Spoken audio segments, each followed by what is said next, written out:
বাজার থেকে নতুন ফুল ঝাড়ু কিনে নিয়ে এসে তার উপরে কোনোদিন কি চামচ রেখে দেখেছো? বেলচাকে কি কোনোদিন এইভাবে ক্যারি ব্যাগ করিয়ে রেখেছো? এইসব নানান ধরনের প্রশ্নের উত্তর পেতে হলে চ্যানেলটি সাবস্ক্রাইব করে ভিডিওটি প্রথম থেকে শেষ পর্যন্ত দেখো। আর যদি ভিডিওটি ভালো লাগে তাহলে অবশ্যই একটি লাইক করে দিও। পিকে ম্যাজিক ফুড ফ্যাক্টরিতে তোমাদের সকলকে স্বাগত জানিয়ে শুরু করছি আজকের কিচেন ট্রিক্স।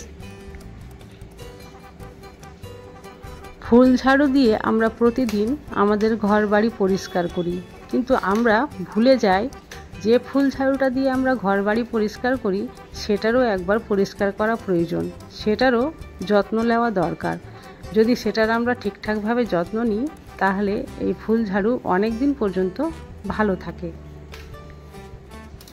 প্রতিদিন ঘর পরিষ্কার করতে গিয়ে এই ঝাড়ুর মধ্যে অনেক কিছু আটকে যায়। খাবার ছোট ছোট কণাগুলো আটকে থাকে, আবার আমাদের মাথার চুলও আটকে থাকে। বিশেষ করে খাবার কণাগুলো যখন এর মধ্যে আটকে যায় তাতে কিন্তু পিঁপড়ে বাসা বাঁধে। আর পিঁপড়ে বাসা বাঁধলে শুধু সেই খাবারই খায় না, এই এর ভেতরে বাসা বেঁধে এই ঝাড়ুটাকেও অনেকটা খেয়ে ফেলে। আর ঝাড়ুটা ঝাঁটা দিতে গিয়ে অনেক সময় ভেঙে যায়, যেহেতু পিঁপড়া খেয়ে সেটাকে আলগা করে রাখে, কোনো শক্তি থাকে না, তাই একটু ঝাড়ু দিলেই ঝাড়ুগুলো ভেঙে যায়। তার জন্য একটা কাঁটা চামচ নিয়ে এই যে এইভাবে টেনে টেনে সব আমি বার করলাম। দেখতে পাচ্ছ কতটা এর ভেতর থেকে চুল বেরিয়ে আসলো। এর মধ্যে কিন্তু একটা ছোট্ট পিঁপড়াও এসছে, যে পিঁপড়াটা মারা গেছে। এই যে দেখো, আমি তোমাদের উঠিয়ে দেখাচ্ছি, মনে হয় তোমরা বুঝতে পারো না, আমি হাতে নিয়ে তোমাদের এবার দেখাচ্ছি। এই পিঁপড়াটা এর মধ্যে এসেছিল, সেটা বেরিয়ে আসলো। এইভাবে যদি পরিষ্কার করা যায় তাহলে ঝাড়ু অনেক দিন পর্যন্ত ভালো থাকে। কমপক্ষে সপ্তাহে একদিন এই রকম পরিষ্কার করা সবারই একবার উচিত। আশা করছি এই ট্রিকটিও তোমাদের খুব উপকারে আসবে। চলে আসছি পরবর্তী ট্রিকে।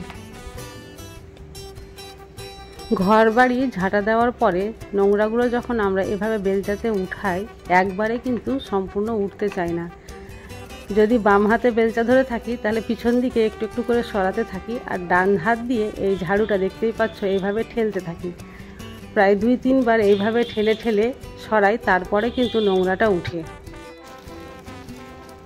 এর জন্য একটা ছোট্ট ট্রিক, এই বেলচাটা একটা ক্যারি ব্যাগের মধ্যে এইভাবে ভরে নিব। তারপরে যদি এই বেলচাতে এই নোংরাগুলো উঠাতে যাই তাহলে কিন্তু একেবারে সম্পূর্ণ নোংরা উঠে যায় আর জায়গাটা একেবারে পরিষ্কার হয়ে যায়। পিকে ম্যাজিক ফুড ফ্যাক্টরিকে তোমরা যদি ইনস্টাগ্রামে ফলো করতে চাও তাহলে ডেসক্রিপশানে লিঙ্ক দেওয়া রয়েছে, সেখানে গিয়ে অবশ্যই ফলো করো। বেলচার গায়ে এইভাবে ক্যারি ব্যাগ জড়িয়ে দেওয়ার জন্য নোংরাগুলো খুব সহজেই বেলচাতে উঠে যায়, আর বারে বারে বেলচাটাও ধুতে হয় না। তার জন্য বেলচা অনেক দিন পর্যন্ত টেকসই থাকে। চলে আসছি পরবর্তী ট্রিকে। কাচের গ্লাসে গরম জল বা দুধ কোনো সময় রাখা ঠিক নয়, গ্লাস ফেটে যেতে পারে। আর যদি কোনো দিন ভুল করে রেখে দেওয়া যায় তাহলে কি করণীয়? তখন সঙ্গে সঙ্গে 2টো স্টিলের চামচ এর মধ্যে রেখে দিতে হবে, কারণ স্টিল গরম খুব তাড়াতাড়ি অ্যাবজর্ব করে নেয়। আর তার জন্যই যতগুলো গরম ছিল জলের, সেটা কিন্তু স্টিলের যে আমি চামচ দেব সেই চামচটা শোষণ করে নেবে, আর গ্লাসটা কিন্তু ফাটার হাত থেকে বেঁচে যাবে। আশা করছি এই ছোট ছোট ট্রিকগুলো তোমাদের খুব ভালো লেগেছে। ভিডিওটি যদি ভালো লাগে তাহলে লাইক, কমেন্ট, শেয়ার ও সাবস্ক্রাইব অবশ্যই করে দিও।